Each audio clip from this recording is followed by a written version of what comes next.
Hujambo mtazamaji wa UBC TV, unakaribishwa katika taarifa hii ya habari. Tunatangaza moja kwa moja kutoka mjini Kampala. Naitwa Bella Masangano, na leo hii ikiwa ni siku ya maadhimisho ya miaka 61 ya uhuru wa taifa, Rais Yoweri Museveni alilihutubia taifa jana usiku, siku moja kabla ya maadhimisho ya leo. Hotuba ya Rais Museveni ilisisitiza masuala ya ustawi, umoja na dhamira katika ujenzi wa taifa, huku swala la mapambano dhidi ya ubaguzi wa kikabila, ufisadi na kuwasaidia wananchi kuondokana na hali ya umaskini vikihimizwa. Pia amekashfu vitendo vya kujihusisha na siasa za utambulisho kwa wale wanaofanya hivyo, na kusema kwamba anaamini zinakwamisha ustawi wa taifa. Alisisitiza pia umuhimu wa Afrika kujipanga vilivyo, kutumia vyema rasilimali zake na kuwasaidia raia wake. Rais amesema pia kwamba uhakika wa usalama wa chakula ni suala muhimu sana kwa upatikanaji wa ustawi wa kiuchumi na kijamii, pamoja na utatuzi wa changamoto ya ukosefu wa ajira, upatikanaji wa masoko na mali mbichi kwa viwanda. Aligusia pia masuala makuu yanayotakiwa kufanyika ili Uganda na Afrika kwa ujumla viendelee kustawi, akitaja sekta binafsi, uboreshwaji wa miundo msingi, kukuza ushirikiano wa kikanda na kisiasa na kupambana na mafisadi. Ameonya pia juu ya vitendo vya kibeberu vinavyokwamisha maendeleo ya Afrika kwa ujumla. Rais Museveni amewaonya wote wanaoishi na kufanyia shughuli zao katika maeneo oevu kuyahama maeneo hayo, na kuiagiza mamlaka ya uwekezaji nchini kuwatafutia wawekezaji ardhi nyingine wale walio na nia ya kujenga viwanda.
Na mkaguzi wa mashule wilayani Wakiso Bi Navunanwa Samali amewataka wazazi kuwahimiza watoto wao kuchukua masomo ya sanaa pia, kwa kuwa masomo yote, iwe ya sanaa ama sayansi, yote ni muhimu kwa mustakabali wao wa maisha. Bi Samali alitoa kauli hiyo katika hotuba yake kwa walimu, wanafunzi na wazazi katika shule ya Light College katika huko Masulita, wakati wa ibada ya kuwaombea wanafunzi wa vidato vya 4 na 6 ambao wamekaribia kuketi mitihani yao ya kitaifa tangu serikali ilipoongeza mishahara ya walimu wa masomo ya wanafunzi na wazazi ya sayansi. Wazazi na wanafunzi wameonekana kushiriki zaidi masomo ya sayansi kuliko ya sanaa, kitendo ambacho mkaguzi wa shule wa wilaya ya Wakiso anasema sio sahihi. Mbali na hayo, Bi Samali amewakashfu watawala wa shule ambao wametelekeza wajibu wao wa kuwapa lishe bora wanafunzi shuleni. Ruth Birunji Muonge, mkuu wa shule hiyo, amewahimiza wazazi kulipa salio za karo za shule zilizobaki ili kuwapa fursa nzuri wanafunzi wao kujiandaa kikamilifu kwa mitihani ya kitaifa ijayo. Na Mugumusiriza James, ambaye alikuwa mhubiri mkuu, amewashauri wanafunzi kutumia vizuri muda mchache uliobaki kujiandaa kwa mitihani ijayo. Zaidi ya wanafunzi 160 wanatarajia kufanya mitihani hiyo, huku wanafunzi wengine wakikabidhiwa vyeti kama hatua ya kuwatambua kwa juhudi zao zingine mbali na masomo shuleni hapo. Hayo yakijiri, Shehe mkuu wa Mitiana Sheikh Ali Kasaliko ametoa wito kwa serikali kuunga mkono shule binafsi katika kuinua sekta ya elimu. Shehe Ali alisema hivyo kupitia maombi ya dua kwa ajili ya wanafunzi wa vidato vya 4 na 6 katika shule ya Abu Isa Secondary School Bulenga, wilayani Wakiso.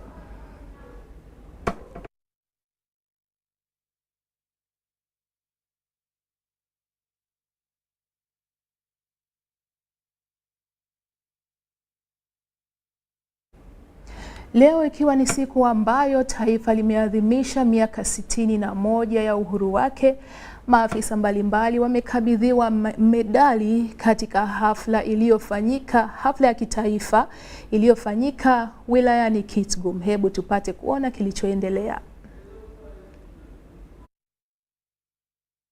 Reverend Sister Richard Maria Naiga, Mr. Muzira David, Number PK449, Kobsinje Florence, Assistant Nursing Officer, PK394, Kulabika George.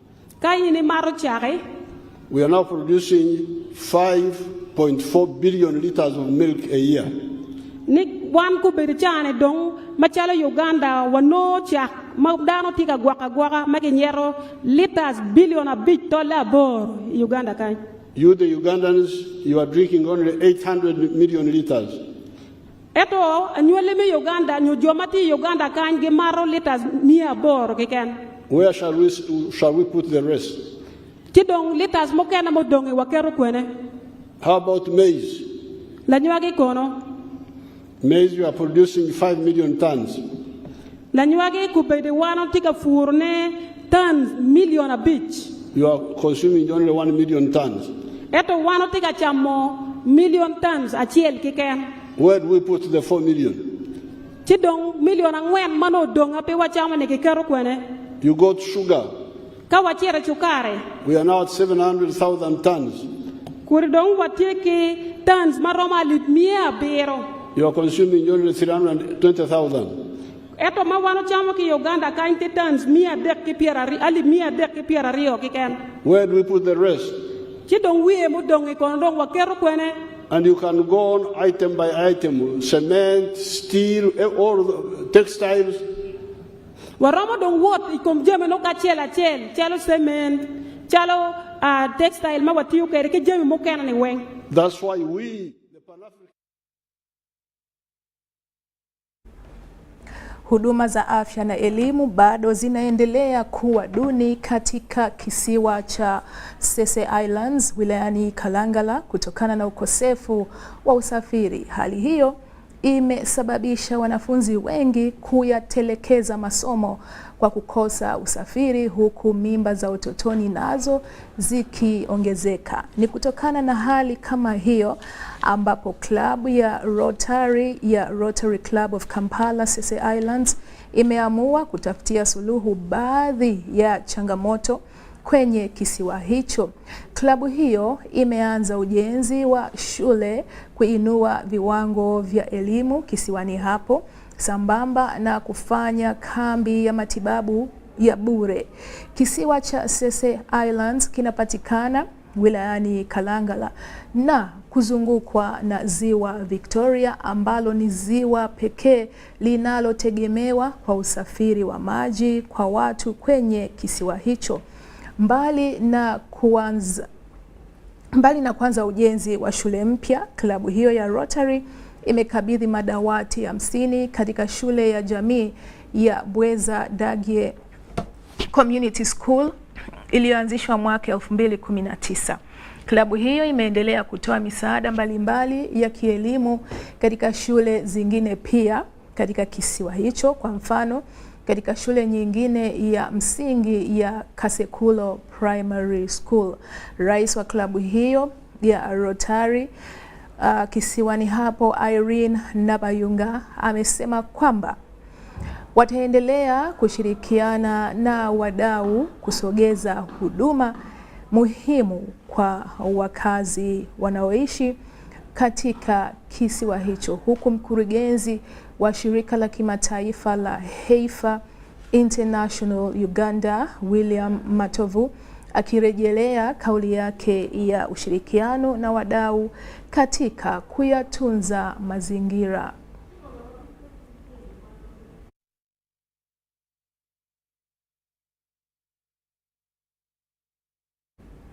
Kinachofuata hivi sasa, mtazamaji wa UBC TV, ni mapumziko mafupi tu.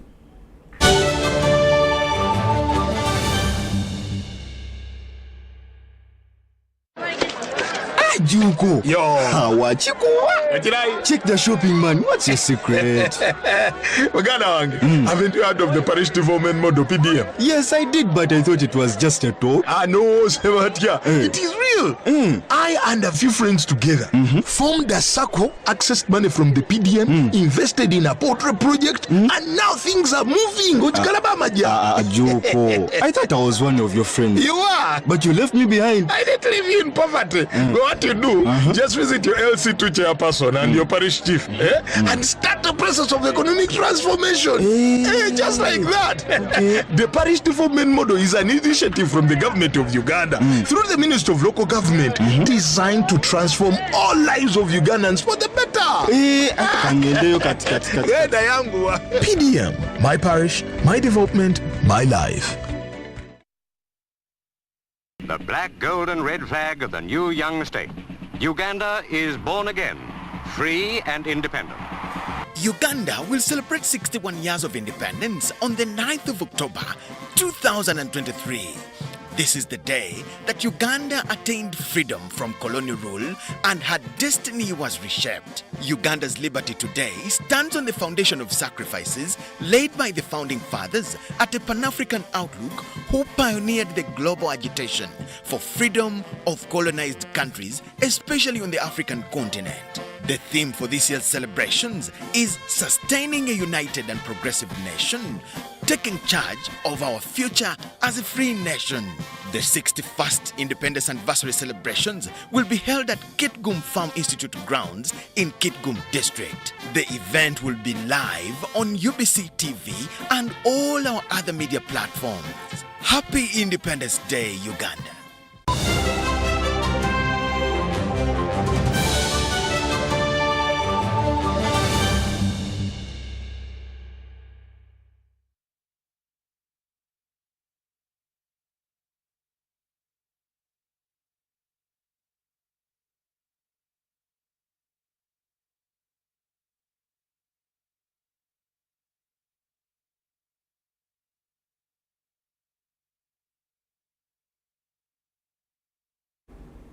Na mtazamaji wa UBC TV, kinachofuata hivi sasa ni taarifa kuhusiana na utabiri wa hali ya hewa.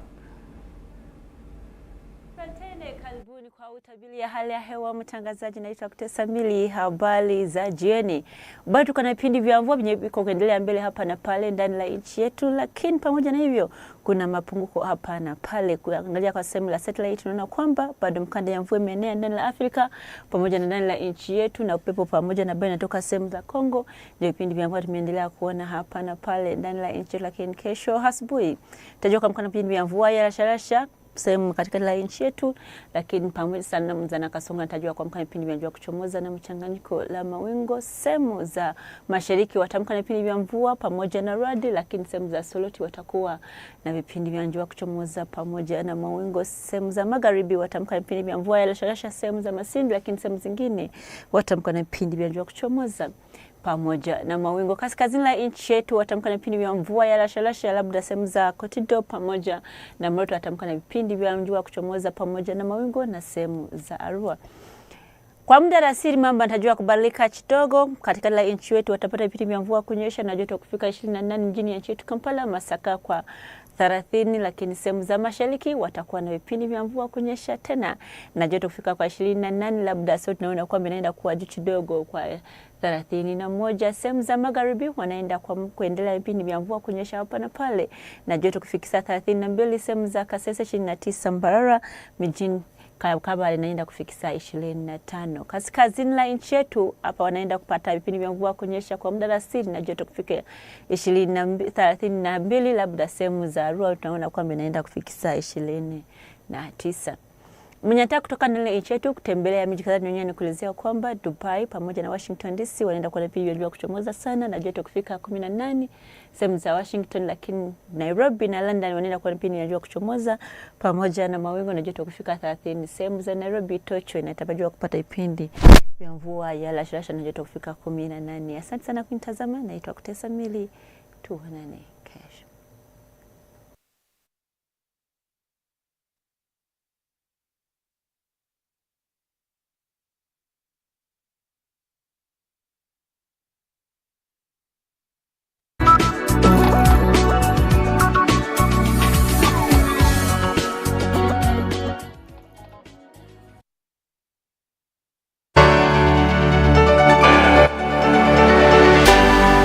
Ubc, inspiring Uganda.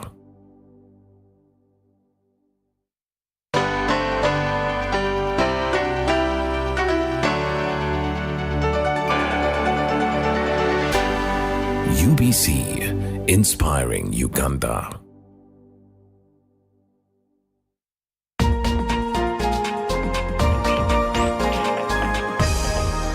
This week on UBC.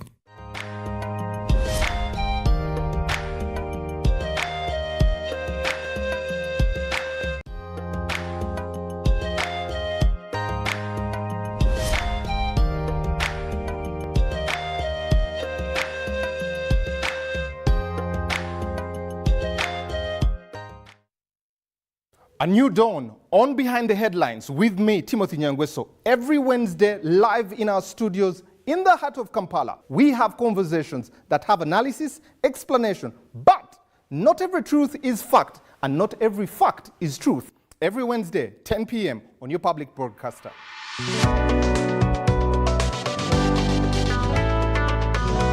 All on your public broadcaster, UBC, inspiring Uganda.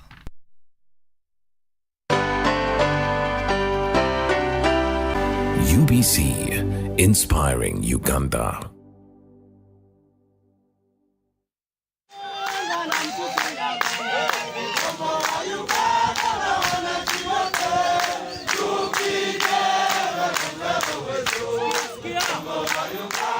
My name is Kenneth Mwamanya. Hidden Treasure in the NRM Development Agenda book is a deep, brief and comprehensive documentation of all the achievements of the NRM government and the NRM national chairman, who is also the head of the NRM government, His Excellency Yoweri Kaguta Museveni, since 1986, and its precursors at all times. The precursors I mean here are FRONASA, UPM, PRA, NRA, and eventually the NRM government. For example, the most formidable force on the continent, the EPDF we talk about today, is a direct result of the FRONASA that was launched in 1973 as an indictment against the dictatorial regime of Idi Amin. Widely explained is the fulfillment of the ideological principles of NRM, that is patriotism, Pan-Africanism, socio-economic transformation, and democracy. And then 1984 brought a 10-point program, which have since increased 15. As of 2011, which necessarily integrated the new emerging factors such as environment, increasing human needs, etc. Pan-Africanism and democracy in particular are complete chapters in this book. while socio-economic transformation is discussed in a broader spectrum of independent complete chapters and sub-chapters of achievements in several areas such as education, employment, good governance, peace, equality, infrastructure, which is also demarcated into wide sectoral sub-chapters, that is transport sector, health sector, power sector, water sector, communication sector, and tourism. The economy, which is the sixth chapter, begins with a brief comparative statistical performance of Uganda's economy since the 1950s up to 2020 in various economic indicators. It is later divided into two major sub-chapters of agriculture and trade. It then ends with a strong ideological conviction of NRM and President Museveni as a complete chapter, which can also be termed as patriotism, and then summarizes all the achievements of the NRM government in summary form in two direct point paragraphs. Then the colored pictorial section of over 30 pages, each with at least 2 pictures. It is very much disappointing that up to now, most people don't know that under NRM, Uganda has had the capacity to manufacture a complete vehicle, for example, complete buses at Hira Motors, etc. So in the pictorial form, you see these projects in pictures. Each chapter or sub-chapter is deeply discussed with biblical, historical, and statistical facts, considering Uganda before independence, Uganda after independence, and then Uganda under NRM and President Museveni, with a well-researched information collected from the most trusted sources, that is books, reports of several MDAs, local and international companies on business, politics, and social economics, such as Bloomberg, Africa Business News, UCC, BBC, and CNN publications, etc. For example, the two tables showing the selected economic indicators of Uganda's economy between 1971 and 1980 and between 1981 to 1985, and on page 209 are collected from a report made by Anne Bigston and Steve Kaiz-Mugerwa in 1999 entitled "Is Uganda an Emerging Economy?" Then the graph showing the inflation in Uganda throughout the years, where inflation reduced from 15.4% up to in 1986 down to negative 0.3% by 2000. This book takes the reader deeper beyond the expectations. Get a copy of your own. Read it and understand, for example, the origin of Africa. Originally Alkebrani, after General Leo Africanus, a Roman general, captured the Carthaginian Empire, present-day Tunisia. A chapter like Pan-Africanism is chronologically arranged into 4 main pillars, that is, Africa before colonialism, Africa under colonialism and its effects to her, the origin of Pan-Africanism and the struggle for independence in Africa, what Africa needs to do in order such effects, as discussed by John Prendergast in his book, Hope and Crisis in Africa. Then, of course, what NRM and President Museveni have done towards building Pan-Africanism. While democracy is discussed right from its origins in Greece around 507 BC, then democracy in Uganda